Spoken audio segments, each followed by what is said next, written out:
Ya pemirsa, kini kita ke informasi terpopuler yang pertama. Pemirsa, ada Thailand yang gempur militer Kamboja. Ya, ketegangan di perbatasan Thailand-Kamboja meningkat tajam setelah Thailand melancarkan serangan udara terhadap target militer Kamboja pada Senin 8 Desember. Langkah ini menjadi eskalasi terbaru dalam konflik panjang yang kembali memanas sejak pertengahan tahun. Juru bicara militer Thailand, Wintai Sufari menjelaskan bahwa serangan udara dilakukan untuk menekan intensitas serangan yang dilancarkan pasukan Kamboja di wilayah yang disengketakan. Ia menyebut bahwa penggunaan jet tempur menjadi bagian dari upaya merespons situasi yang dinilai terus memburuk di garis perbatasan. Serangan ini terjadi setelah laporan mengenai tewasnya seorang tentara Thailand serta 4 lainnya luka-luka dalam bentrokan pada Senin pagi di Provinsi Ubon Ratchathani. Militer Thailand menuduh pasukan Kamboja melepaskan tembakan terlebih dahulu, termasuk menggunakan senjata pendukung sehingga menimbulkan korban jiwa di pihak Thailand. Di sisi lain, Kementerian Pertahanan Kamboja memberikan keterangan berbeda. Juru bicara Mali Socheta menyampaikan bahwa justru Thailand yang melancarkan serangan terhadap pasukan Kamboja di provinsi perbatasan Previher dan Odar Manche, dan ia juga menegaskan bahwa pasukan Kamboja tidak membalas serangan tersebut. Konflik perbatasan kedua negara telah berlangsung selama bertahun-tahun, namun eskalasi terbaru meningkat drastis sejak Juli lalu.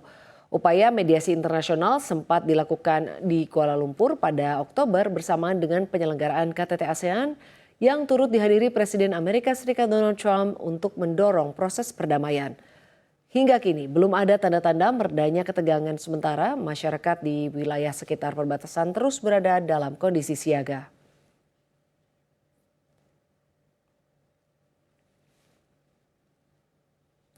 Kita ke informasi berikutnya pemirsa, yakni ada standar baru ASN yang ditetapkan di era Prabowo. Pemerintahan Presiden Prabowo Subianto menetapkan standar baru bagi aparatur sipil negara atau ASN termasuk pegawai negeri sipil atau PNS.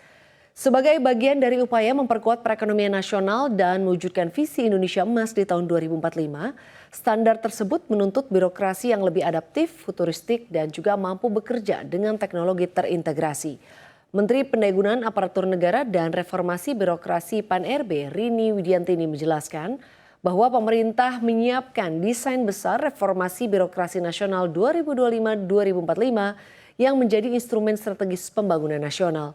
Desain tersebut diharapkan mampu memperkuat kemampuan pemerintah dalam mengeksekusi kebijakan secara cepat, responsif, dan berdampak langsung bagi masyarakat.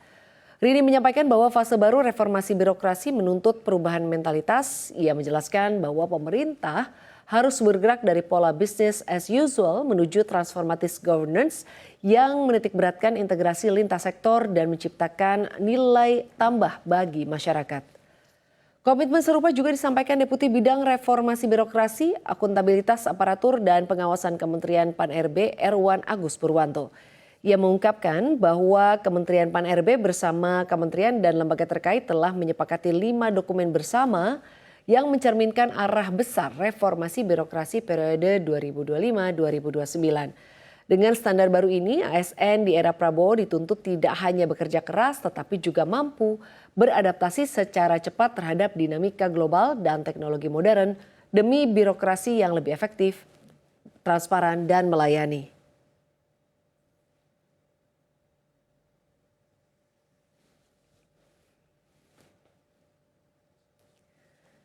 Kita ke informasi selanjutnya, yakni terkait bocoran UMP di tahun 2026. Besaran kenaikan upah minimum provinsi atau UMP di tahun 2026 masih menjadi tanda tanya pemirsa. Pemerintah disebut akan menerapkan skema baru sesuai dengan putusan Mahkamah Konstitusi nomor 168 tahun 2023 yang mengharuskan revisi aturan pengupahan melalui peraturan pemerintah. 3 Presiden Serikat Pekerja memberikan bocoran terkait prediksi kenaikan UMP di tahun depan. Presiden Konfederasi Serikat Pekerja Nusantara KSPN Ristadi menyatakan bahwa kenaikan UMP 2026 diperkirakan tidak akan seragam antar wilayah. Ia menjelaskan bahwa di setiap daerah akan mendapatkan persentase kenaikan berbeda, yakni berkisar 3,6% hingga 6,3% dan berdasarkan indeks tertentu. Senada dengan hal tersebut, Presiden Konfederasi Serikat Pekerja Seluruh Indonesia atau KSPSI, Andi Gani Nenawea juga mengungkapkan bahwa dari informasi yang diperolehnya kenaikan UMP 2026 tidak akan dipukul rata. Menurut perhitungannya, terdapat provinsi yang berpotensi naik hingga 7%, sementara beberapa hanya naik di kisaran 2,8% sampai 3,5%. Dinamika serupa juga disinggung oleh Menaker Yasirli yang sebelumnya menyampaikan bahwa skema satu angka seperti 2025 tidak lagi relevan. Ia mengusulkan rentang tertentu sebagai panduan di mana pemerintah daerah akan menentukan besarannya berdasarkan pertumbuhan ekonomi, inflasi, rekomendasi Dewan Pengupahan, serta perbandingan dengan nilai kebutuhan hidup yang layak. Pemerintah kini tinggal menunggu waktu untuk mengumumkan secara resmi besaran kenaikan UMP 2026 yang dinantikan para pekerja di seluruh Indonesia.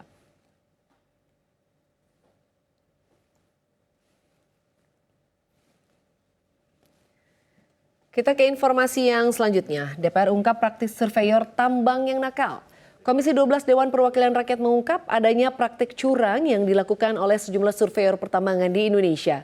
Dalam rapat dengar pendapat dengan Direktorat Jenderal Mineral dan Batu Bara atau Minerba Kementerian SDM pada Senin 8 Desember, DPR menyatakan bahwa oknum surveyor diduga meloloskan ekspor hasil tambang khususnya nikel yang seharusnya tidak memenuhi syarat legalitas. Anggota Komisi 12 DPR RI Rocky Chandra menyampaikan bahwa tindakan tersebut telah menyebabkan kebocoran penerimaan negara dalam skala besar. Ia menggambarkan bahwa surveyor memiliki peran krusial layaknya penentu kelayakan komoditas tambang sebelum diperdagangkan. Karena itu, ketika peran tersebut disalahgunakan, dampaknya dapat sangat merugikan negara. Rocky mengungkapkan bahwa salah satu modus yang dilakukan oknum surveyor adalah melegalkan hasil tambang ilegal dengan memanipulasi dokumen, seperti Certificate of Analysis dan verifikasi asal barang. Ia menilai bahwa praktek ini memungkinkan hasil tambang dari kawasan hutan lindung maupun lokasi di luar wilayah izin usaha pertambangan atau IUP untuk terlihat sah secara administrasi. Ia juga menyoroti kasus besar yang diduga melibatkan surveyor dalam penjualan biji nikel ilegal di wilayah konsesi BUMN. Menurutnya, satu kasus tersebut saja telah menimbulkan potensi kerugian negara hingga sekitar 5,7 triliun rupiah.